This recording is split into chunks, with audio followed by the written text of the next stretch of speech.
cousins.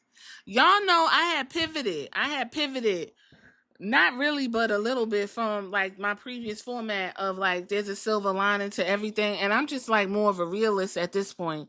Know what I mean? Because at the end of the day, they gonna do what they want to do. And my job here, my hobby that you enjoy with me, that we all enjoy, is for me to keep it all the way live with you. Because if I don't keep it all the way live, who gonna do it? So some of the kids, the girls and the girls, they mad that Paul Leviskay didn't go to the Raw, and he was at fucking Tony Hinchcliffe's Kill Tony situation. When people be like, "Who's Tony Hinchcliffe?" I think it's funny that they just point out that he called Puerto Rico a floating trash can, and they don't say nothing about the comment where he said he thought the guy in the audience was a lamp because he was so black. All he needs a shade on and some watermelon. I didn't, everybody kind of glossed over that part. But it's a sign of the times because things is happening in the world. Somebody got took all the way out in the worst way possible, super rough. And somehow it became HBCU's fault. Now HBCUs is getting all kind of death threats because this man got taken out by a man that looked like him. But we ain't even going to talk about that right now. That's going to be over on the other situation. I had to stop and cough because I was about to die. Anyway, he was down to Pat McAfee show. And anything that has anything to do with Pat McAfee, I try to get up out of there. But I just wanted to know if you was upset that Paul Leviskay skipped his show to be down to the Kill Tony show. So let's talk about it. WWE Chief Content Officer Paul Leviskay is a regular presence at WWE events and is tasked with making sure the show goes ahead as planned. But see, he could take trips and stuff, and he said if y'all post them videos of him looking like leather and his wife looking like an old Louis Vuitton purse, then you going to jail. That's what they said. They said if they see them pictures of him and his wife laid out like 2 half-cooked pieces of bacon on that yacht with them 3 kids that look just like they daddy, you going to jail. That's what they said. I'm just repeating what the people said. That's why I was like, look at them. Ooh, look how they look. And I moved right on about my business. Now, he said he's sending out letters and all kinds of stuff to the people. So, whatever. Anyway, during his September 9th appearance on the Pat McAfee show, I don't even know what he over there talking about. Apparently, he hyping up WrestlePalooza. He said WrestlePalooza finna be the thing. It's finna be the bee's knees. They said he's trying to line it up to be one of the big pay-per-views with Saudi Arabia's WrestleMania and Saudi Arabia's Royal Rumble. And I don't know what's going to happen to Money in the Bank and all these other pay-per-views, but they said WrestlePalooza about to be the business. The game highlighted the upcoming match between Io Sky and Stephanie Vaquer, Velcro, for the vacant Women's World Championship. Naomi. Girl, let me tell you something. I gotta pause. Naomi been going, and this has been very difficult for me. It's been very difficult for me to get interested in anything them bitches is doing. Even Stephanie Vaquer, because why is she in NXT? We'll talk about it in another podcast. Anyway, when the show co-host asked why the contract signing plan between the two for Raw was nixed, Leviskay shared that he was not at Raw. And he said, and I quote, matter of fact, we could just go ahead and listen to him run his half-dead chops. I don't really see the big deal. I don't think it's that much of an issue, and it's going to like devastate me in a way that I'm just going to be like taken out. So here, listen. Because I was at. I did Kill Tony last night, so I was in. Oh, wow. What? Yeah. How was that? Oh, shit, I'm not supposed to say that. No.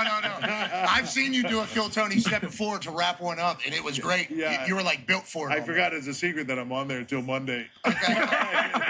Well, dump it. Yeah, Dump it. Nobody will hear that. No one gives a fuck. I'm going to be on Kill Tony. Are you ready? Oh my goodness. Anyway, somebody in Reddit said, I really, really need to know why people still give this mask off Trumper the benefit of the doubt. And they said because he creates hype aura, cinema moments, or fucking whatever. Crazy people still give the company a time of day. I know Listen, I got a reason. Okay? I'm over here doing some things, and the things is looking nice, and it's motivation to see a little green in my pocket or whatever. And I built a little cute community to add to the community I already got. But I don't know why I watch wrestling either, because honestly, I be sitting there looking at it like, a deer in fucking headlights, trying to figure out what the fuck is going on. Anyway, he said y'all ain't supposed to know he gonna be on Kill Tony, so whatever. They said he ain't talking about Kill Tony Khan, even though he wants to kill Tony Khan with terrible programming. Even without Paul Levesque at Raw, the show was a stacked event, which includes AJ Lee coming out like a grown woman acting like a child on the Red brand in over a decade. AJ's first match since 2015 was confirmed when she gonna be down to the WrestlePalooza, and it's gonna be the Lees versus the Lynches. As for Levesque, fans can expect him back in Gorilla soon. Stay tuned, cause he gonna be there. In the meantime, guess who taking his place? A old relic from the past, Bruce Pritchard. Y'all remember on the Unreal where he had that man going crazy? I'm so sorry, Bruce. Oh, Bruce, I'm so sorry. Bruce, I didn't mean it. And Bruce was like, it's all right. You just fucked the show up. It's no big deal. It was done is done. I was like, ugh. This is why a lot of stuff don't change and everything old is new again, because everyone got rid of Vince, got rid of Bucky, with the buck teeth who did the camera work, got rid of Lauren Nice, got rid of everybody and their mama, but somehow this motherfucker stood the test of time as if he didn't know that Dookie was getting smeared all over that woman's head. I guess, girl. But everybody seems to be okay with him fucking around. Then he gonna pull that bullshit. I gotta talk about this. That little signing he did with AJ Lee. Why y'all think that's cute? Y'all think y'all like that? That like excited you that he had like a fake signing for AJ Lee? Man, listen, where Jay Cargill? Cause he was all gun ho and excited for Jay Cargill too. And I ain't seen Jay Cargill since. I don't like that. What is the people on Twitter on Reddit got to say, because they be saying some spicy stuff. Anyway, somebody responded and said, people enjoy wrestling and the product he creates. Most viewers are probably not aware or care of Triple H's political stance. It sucks, but people watch WWE for wrestling and to escape politics in real life. People who have that type of take is bizarre to me, because politics is all up and through WWE, and there's no way for you to escape real life when you see the man that's booking your fucking wrestling product spitting water all over the fucking White House steps, and now he is the health and nutrition director with a pacemaker and a steroid abuse history. Whatever, child. Somebody said a bit hard to escape politics when they showing vignettes of Triple H meeting Trump. See? They said they probably picking the wrong escape for that, seeing as though they advertised a sitting president no less than a month ago. See, everybody is obviously like, how you escaping anything when they throw it in your fucking face? I'm just saying. Child, listen, you can't escape. The only way you escape is coming over here and listening to me ramble, because that's what the escaping is. When you get on and start watching the product, that shit long, arduous, and fucking boring.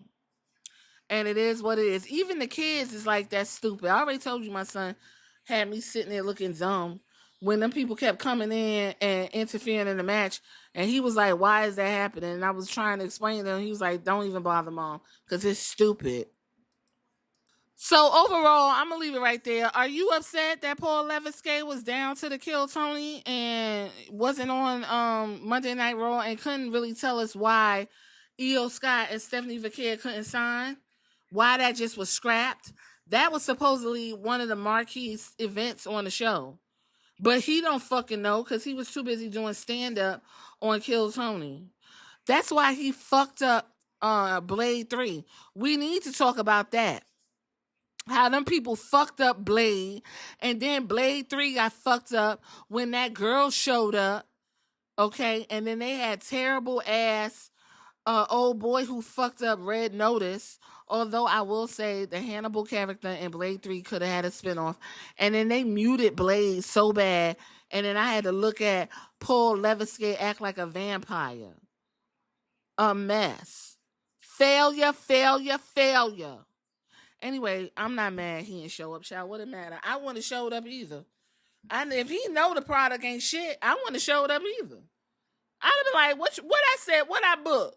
And they'd have been like, oh, it's gonna be AJ Lee, and she gonna be in the ring with CM Punk, and Becky and Seth is gonna be doing a monologue. How long the monologue gonna be? It's gonna be probably 30 minutes. Oh yeah. Oh, I got something to do. I got matter of fact, I'm gonna take some PTO time. Bruce, just take care of things. Fuck that. I'm going to kill Tony and do some stand-up. That's what happened.